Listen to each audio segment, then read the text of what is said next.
gecem uzunsun, üşüyorum. Ne zaman biter bu hasret, ne zaman biter bu özlem, dön artık.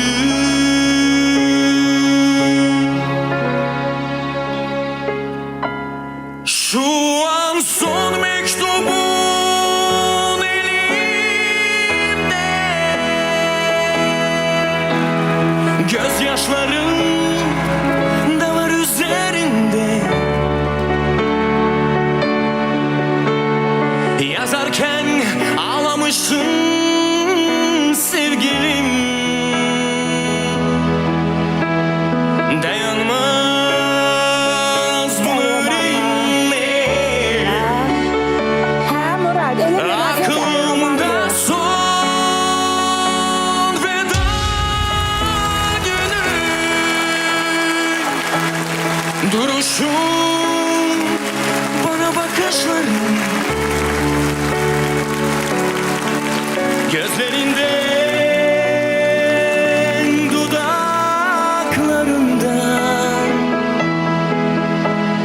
öperim, seni öperim. Gözlerinden, dudaklarından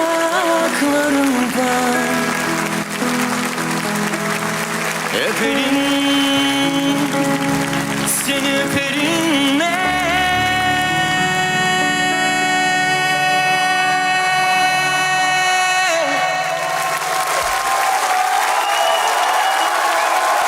Herkes ayaküstü almışlıyor Cəbrayılı. Seçimi de var. İki ustad dönüp bence yaxşıdır. Sen neyine dön?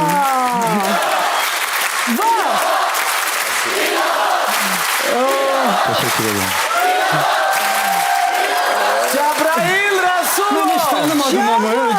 Cebrail. Cebrail Resulullah. Cebrail Resulullah dostlar alkışlayar. Cevap hoş geldin. Çok sağ ol.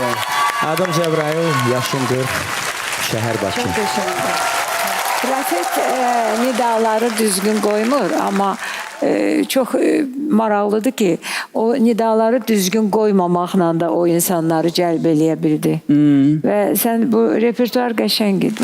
Qəşəng seçdin. Teşekkür ederim Brilliant Hanım. Halbuki Brilliant Hanım o daha çok harici mahnılara üstünlüğü verir öz repertuarında. Çok nahar yerə. Ama görürsünüz çok güzel de Azərbaycan ifa mahnılarında elədi. qulaq asın. Ha, Xarici vardı. mahnıları oxuyan xaricilər özləri çoxdur.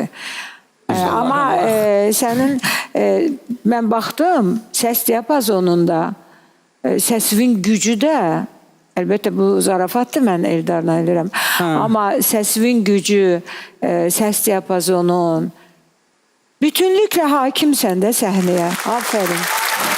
Ve tam fərqlidir. Mən onun səsini heç tanımadım. Halbuki işləmişəm bir yerdə, mahnılar üzərində işləmişəm və səsini, yəni həqiqətən deyirəm, tanımadım Mən məsələn ki, ümumiyyətlə. bu mahnını eşitməmişəm, amma Rafet Əlromanın repertuarı olduğunu o dəqiqə anladım. Çünki sən o haqqını verdin. Qəşəng idi. Çox gözəl. Çox qəşəngdir. Əlaçı. Cəbrayıl, mənə çox maraqlıdır. Sən illərdir oxuyursan. Mən çox xoş oldu. Döndüm, səni gördüm. Belə əməli baş təəccüb. Mən sən illərdir çalışqan, çox tədbirlərdə görmüşəm. Nə əcəb gəldin sən bura. İctimainin səhnəsinə gəlib. Necə O necə? ictimaidə olub Çox dəfələrlə. qəşəng. Bu düzgün cevabın bir istiqamətidir. Brilliant xanım cevaplandırdı. Bu uzun bir pandemiyadan sonra mənə elə gəlir ki, mən Səhnə bütün istədim. həmkarlarım Çox gözəl məni eləmisən. başa düşər. Həm səhnə istədik, həm də ki uzun müddətli belə pis çıxmasın. Mən özüm hərdən öz sənətçi dostlarımı görəndə adı yadımdan çıxır. Artıq 2 il yarımdır biz evdəyik. Bir də musiqinin sözləri çoxumuzun yadımızdan çıxmağa başlayır. Əlbəttə. Sizin adınızı unutmur? Yaxşı ki. Öz adımız da yadımızdan Yəni çıxdı. bir balaca bir reklam, balaca deyəndə belə balaca deyil. Balaca Sambalı reklam. Balaca. Ya, bu çox Cəbrayıl, məni gözəldir. bizə nə maraqlandırır? Həqiqətən də bax, indi mən tərəddüd içindəyim özümdə. Çünki mən sənin potensialını, sənin ifavı, sənin kliplərini, mahnılarını, çıxışlarını izləyən bir insan kimi mən özümə bu sualın cavabını tapa bilmirəm və inandırım sənə ki, digər ustalar da cavab verməsin. Özün cavab ver, xahiş edirəm bu suala. Niye Rafet El Roman? Yani sen istesen burada Steve Wonder göstererdin, istesen Yok, burada çok güzel değil, düz Mübariz eləyir. Tağıyev'den nəsə oxuyardın, ne bileyim Rəşid Behbuda da nəsə oxuyardın. Bildim Niye bu sual Rafet El olacaq, Roman? yəni. Yani bu senin potansiyalın, senin musiki intellektinle Yo, açdı müqayisədə onun Niyə çox da səsini bu qəşəng musiqi. oxudu Murad? Çox razıyam. açdı Gözəl oxudu. səsini və səsinin Bəli. əslində mən səni Burada mən- bir dəqiqə sus. Mən də səni çox eşitmişəm ifalarını Cəba. Mən çox eşitmişəm. Amma bu musiqi sənin potensialını daha da çox açdı. İndiyə qədər mən səni dinləyəndə görmədiyim, səndə görmədiyim tərəfi gördüm indi. Bu mahnını sən düzgün seçmişsən. Çox sağ olun. Çox sağ olun.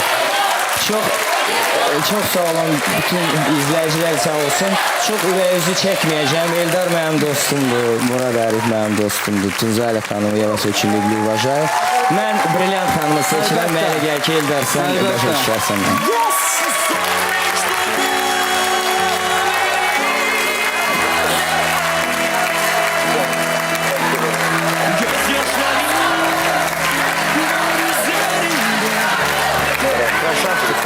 Krasavçık.